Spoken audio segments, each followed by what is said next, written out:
யாருடைய மூளையில் உதித்த சிந்தனை ஆம்ஸ்ட்ராங்கை கொலை செய்ய வேண்டும் என்று? அது ஓராண்டாக இங்கு இருக்கிற எவருக்கும் தெரியவில்லை. தமிழ் சமூகம் எல்லோருடைய கேள்வியும் அதுதான். யார் முதலாக இவரை கொல்ல வேண்டும் என்று சிந்தித்தவன் எவன்? காரணம் என்ன? அந்த திட்டத்தை வகுத்தவன் யார்? நீ கைது செய்தவன் கூலிக்கு செய்த கொலையாளி. அவனுக்கும் இந்த ஆம்ஸ்ட்ராங்குக்கும் சம்பந்தமே இல்லை. அப்படி என்றால் முதலாக இந்த கொடிய சிந்தனை உதித்தவது எவன் மூளையில்?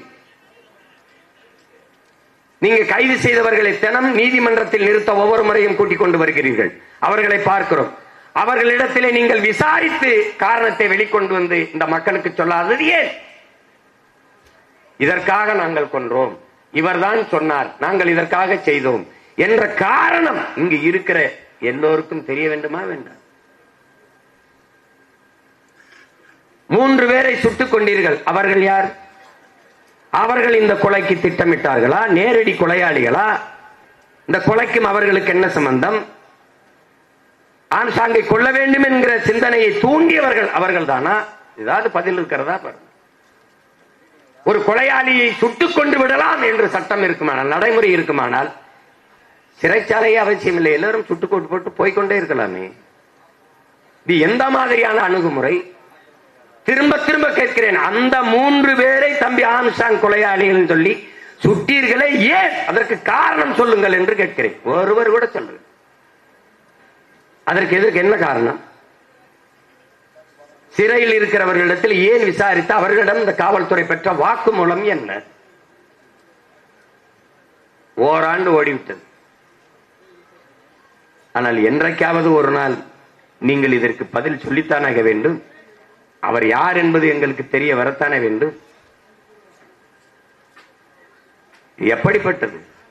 தம்பி ஆம்ஸ்ட்ராங் கொலையில் மட்டுமல்ல என் உடன் பிறந்தார்களே, தூத்துக்குடி துப்பாக்கி சூட்டில் மனு கொடுக்கத்தானே மக்கள் வந்தார்கள். மாவட்ட ஆட்சியரிடத்திலே மனு கொடுக்க வருகிற மக்கள் கலவரம் செய்வார்கள் என்று முன்னெச்சரிக்கையாக நீங்கள் கண்ணீர் புகை கொண்டு தண்ணீர் துப்பாக்கி தொலை தூரத்தில் இருந்து குறிவாத்து சுடக்கூடிய ஸ்னைப்பர் என்ற துப்பாக்கியோடு காத்திருந்தது எப்படி?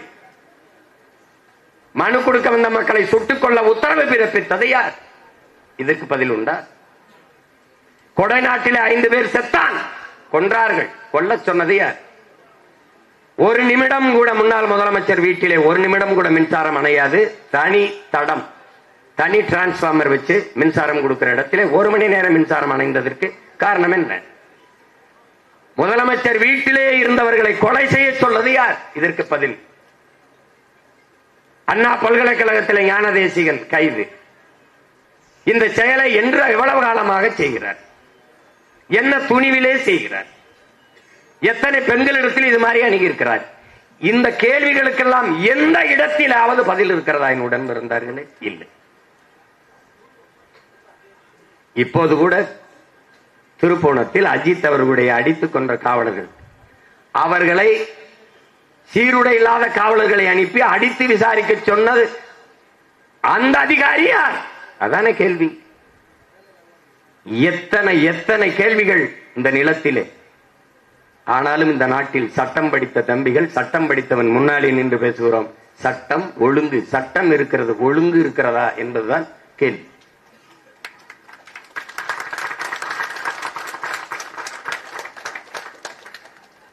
அடிமை சமூகத்தின் விடுதலைக்கு என் அன்பு மக்களே, வறுமையில் இருக்கிற ஒரு வீட்டை ஒரே ஒரு மகன் உழைத்தந்த வீட்டின் வறுமையை போக்க முடியாது. அது மாதிரி அடிமைப்பட்டு கிடக்கிற ஒரு நாட்டை ஒரே ஒரு மகன் போராடி விடுதலை செய்ய முடியாது.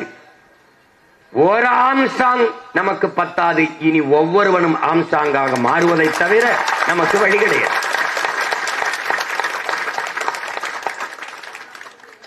ஒருவன் அடிமையாக இருக்கிறான் என்பதை உணர்த்தி விடு, பிறகு அவனை கிளர்ச்சி செய்வான். இது பாபா சாஹிப் அண்ணல் அம்பேத்கர் நமக்கு கற்பித்தது. நாம் அடிமைகள் என்பதை உணர்ந்து தெளிந்த பிறகும் நாம் கிளர்ச்சி செய்யவில்லை என்றால் இந்த இனம் எழுச்சி பெறுவதும் மீட்சி பெறுவதும் விடுதலை பெறுவதும் வாய்ப்பே கிடையாது. ஒரே ஒரு தலைவன் நமக்கு அரிதினும் அரிதாக பிறந்தான், ஆம்ஸ்ட்ராங். தன்னை பற்றி சிந்திக்காமல் தான் பிறந்த சமூகத்தை பற்றி சிந்தித்தான். அது கல்வி பற்றி மேம்பட்டு உயர வேண்டும் என்று உழைத்தான். அவன் இன்று நம்மோடு இல்லை, ஆனால் அவன் கனவு நம் கையோடு இருக்கிறது, நம் தோள்களில் சுமத்தப்பட்டிருக்கிறது.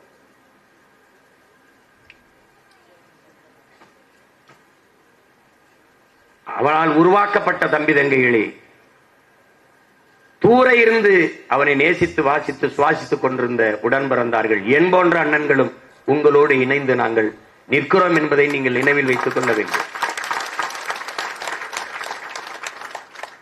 அவர் ஒரு அரசியல் இயக்கம் அதிலே சார்ந்திருந்தால், நான் ஒரு அரசியல் இயக்கத்தை தொடங்கி நடத்தி கொண்டிருந்தேன்.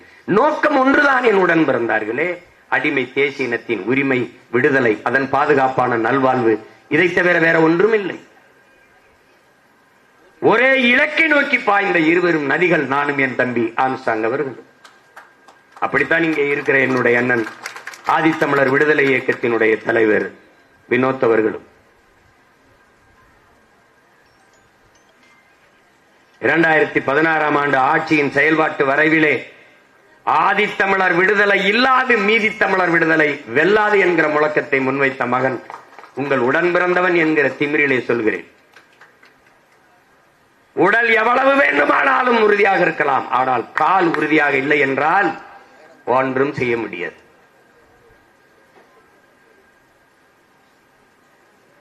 அதை கவனத்தில் வைத்துக் கொண்டு ஒன்றுபட்டு இயங்க வேண்டிய தேவை வருகிறது. அதாவது கற்பி, புரட்சி செய், ஒன்று சேர் என்ற நம்ம புரட்சியாளரின் போதனைக்கு ஏற்ப நாம் எல்லாம் ஒன்றிணைய வேண்டிய கால தேவை உருவாகி இருக்கிறது. ஆம்ஸ்ட்ராங் இருந்து நம்மை எல்லாம் எவ்வளவு உணர்வு சூடேற்றி உசிப்பி எழுப்புவாரோ அதைவிட இறந்து சிந்திய ரத்த துளிகளால் நம்மை எல்லாம் பல மடங்கு உணர்வு சூடேற்றி உசிப்பி இருக்கிறான் என்பதை நாம் நினைவில் வைத்துக் கொள்ள வேண்டும். ஒரு ஆம்ஸ்ட்ராங் 1000 தம்பி தங்கைகளை அறிவார்ந்த தம்பி தங்கைகளாக, வீரியமிக்க நல்மணிகளாக உருவாக்க முடியும், விதைகளாக உருவாக்க முடியும் என்றால், ஒவ்வொருவனும் ஆம்ஸ்ட்ராங்க மாறினால் சமூகம் மாறுமா மாறாதா என்பதை கேள்வியை நீங்களே எழுப்பிப்பார்கள். ஒரு மகனால் இவ்வளவு முடிந்ததென்றால் ஒவ்வொருவனும் ஆம்ஸ்ட்ராங் ஆனால்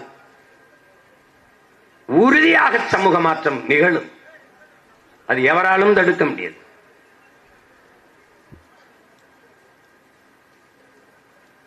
இழந்துவிட்ட உரிமைகளை பிச்சை கேட்டு பெற முடியாது, போராடித்தான் பெற்றாக வேண்டும் என்கிறார் பாபா சாஹிப் அண்ணல் அம்பேத்கர் அவர்கள்.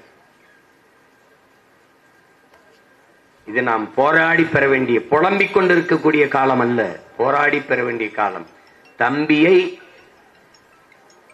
இழந்திருக்கிறோம், அந்த இடத்தில் அதற்கான நீதியை போராடி பெற வேண்டிய நிர்பந்தத்தில் நாம் நிற்கிறோம் என்பதை புரிந்து கொள்ள வேண்டும்.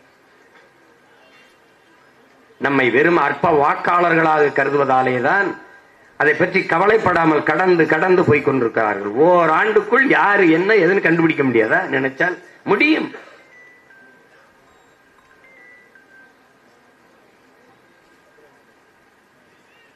நான் கூட கேட்டேன், நீங்க எப்படி இந்த ஆம்ஸ்ட்ராங் இதை இவ்வளவு கவனக்குறைவா விட்டீர்கள் என்று. காவல்துறையில் சொல்கிறார், நாங்கள் 2 முறை எச்சரித்தோம் என்கிறார். உங்கள் உயிருக்கு ஆபத்து இருக்கிறது, அதாவது த்ரெட்டன் இருக்கிறது என்று எச்சரித்தோம். எச்சரிப்பது காவல்துறையின் வேலை இல்லை, பாதுகாப்பதுதான் காவல்துறையின் வேலை. எச்சரிப்பது என்னுடைய தம்பியில் கூட தான் என்னை சொல்வார்கள், அண்ணா பாதுகாப்பாருங்கண்ணா, அண்ணா பத்திரமண்ணா, நீங்க கவனம் என்ன. அது காவல்துறையின் வேலை அல்ல. எச்சரிப்பது காவல்துறையின் வேலை இல்ல, பாதுகாப்பதுதான். எப்படி இருக்கிறது? 2 முறை நாங்கள் எச்சரித்தோம், அவர் கவனம் இல்லாமல் இருந்து விட்டார்கள். இது எப்படி? எவ்வளவு பொறுப்பற்ற பதில். சாதாரணமா வலையொலியில் யூடியூப்ல பேசுறான்ல, அவனுக்கெல்லாம் 2 போலீஸ் ப்ரொடெக்ஷன் கொடுத்திருக்கு இந்த நாடு. யாருன்னு நான் சொல்ல வேண்டியதில்லை உங்களுக்கு. இந்த சமூக மாற்றத்திற்கு நின்ற மகத்தான ஒரு இளைஞனை பாதுகாக்க இந்த நாடு தவறிட்டது. பலர்களை பத்திரப்படுத்தி விட்டு வீரியமிக்க நெல்மணியை தொலைத்து விட்டார்கள் இவர்கள். கொடுமை. பேப்பர் மில் அந்த ஆலை இருக்கிற அந்த சாலைக்கு தம்பி பெயரை வைக்க சொல்லி வலியுறுத்தினேன் என்று. இன்று கோரிக்கை வைக்கிற இடத்திலே இருக்கிறோம், நாளை நிறைவேற்றுகிற இடத்திற்கு வருவோம், அவ்வளவுதான். எப்போதுமே என் உடன் பிறந்தார்களே, மக்களின் பிரச்சனைகளை, மக்களின் கோரிக்கைகளை அரசு கையில் எடுக்கவில்லை என்றால், கவனம் எடுக்கவில்லை என்றால், அதிகாரத்தை, அரசை கையில் எடுப்பதை தவிர மக்களுக்கு வேற வழி இல்லை. இதைத்தான் அண்ணல் அம்பேத்கர் அதிகாரம் மிக வலிமையானது என்று போதிக்கிறார். அவரை வாசித்து நேசித்து அவர் வழித்தோன்றலாக வருகிற நான் அதிகாரம் மிக வலிமையானது, அதை அடைந்து விட்டால் அனைத்தும் எளிமையானது என்பதை பின் சேர்த்தேன். அதிகாரம் மிக வலிமையானது என்றார் அண்ணல் அம்பேத்கர். ஆம், அந்த அதிகாரம் எம் மக்களுக்கானது என்பதை பின் சேர்த்து முழக்கத்தை முன்வைத்தேன். அனைத்து துன்பப்பூட்டுகளுக்குமான சாவி ஆட்சி அதிகாரம் மட்டுமே என்கிறார். அதேதான் என் அன்பு தம்பி ஆம்ஸ்ட்ராங் வலியுறுத்துறார். நமக்கு இரு இலக்கே ஆட்சி அதிகாரம் தான். அதை அடைவதற்கு முன்பு அவர் சொல்வது நாம் ஆட்சியாளர்கள் என்கிற உளவியல் நிமிர்வு வர வேண்டும்.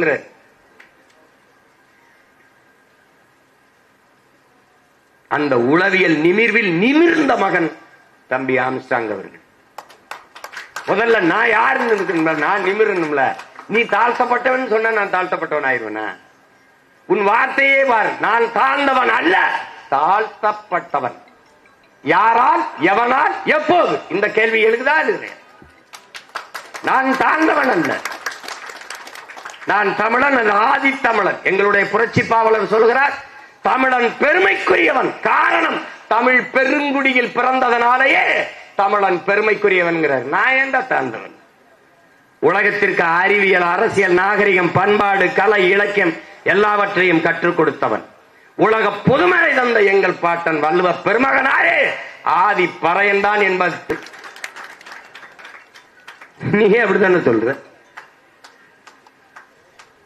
கடவுளை கடன் கொடுத்து இறைவனை வழிபடுகிற இறைவனை இரவல் கொடுத்த இனத்தின் பிள்ளைகள் நாம்.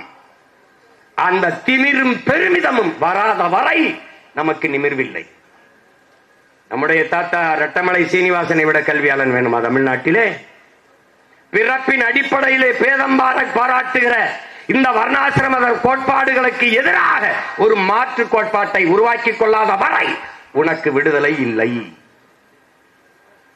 எந்த சொல் உன் மீது இழி சொல் என்று சுமத்தப்படுகிறதோ அந்த சொல்லை எழுச்சி சொல்லாக மாற்றாத வரை உனக்கு விடுதலை இல்லை. அப்ப என்ன செய்யலாம்? இங்கே யார் பறையன் என்று கேட்டால் நான் தான் என்று நிமிரடா. அதான்டா எழுச்சிங்க.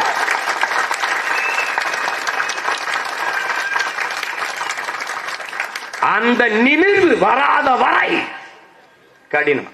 இந்த கூட்டத்திலே அந்த துணிவோடும் தெளிவோடும் நிமிர்ந்த ஒருவன் தான் இன்று சிலையாக நிமிர்ந்து நிற்கிற என் உயிர் தம்பி ஆம்ஸ்ட்ராங் என்பதை அறிவார்ந்த தமிழ் சமூகத்தின் தம்பி தங்கையில் புரிந்து கொள்ளவில்லை. அவன் கையை உயர்த்தினதே அண்ணனும் தம்பியும் ஒரே மாதிரி கையை உயர்த்தி நிற்கிறான்.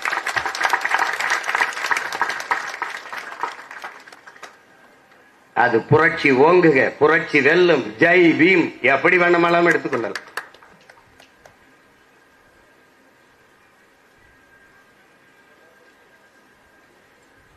எப்படி பார்த்தாலும் இந்த இழப்பை நம்மால் ஈடுகட்ட முடியாது.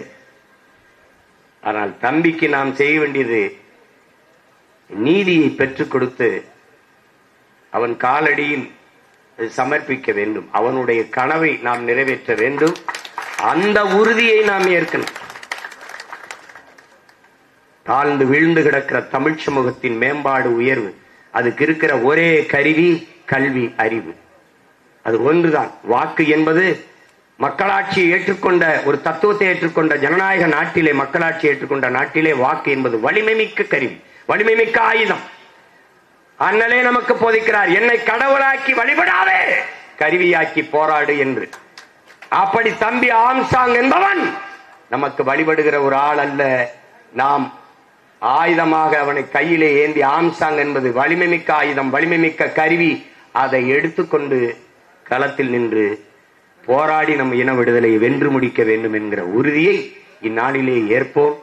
என்னுடைய ஆருயிர் இளவல், என் அன்பு தம்பி, பகுஜன் ஜமாத் கட்சியினுடைய மாநில தலைவர், சமத்துவ தலைவன் ஆம்ஸ்ட்ராங் அவர்களுக்கு என்னுடைய உளப்பூர்வமான புகழ் வணக்கத்தை செலுத்துவதில் நான் பெருமை அடைகிறேன்.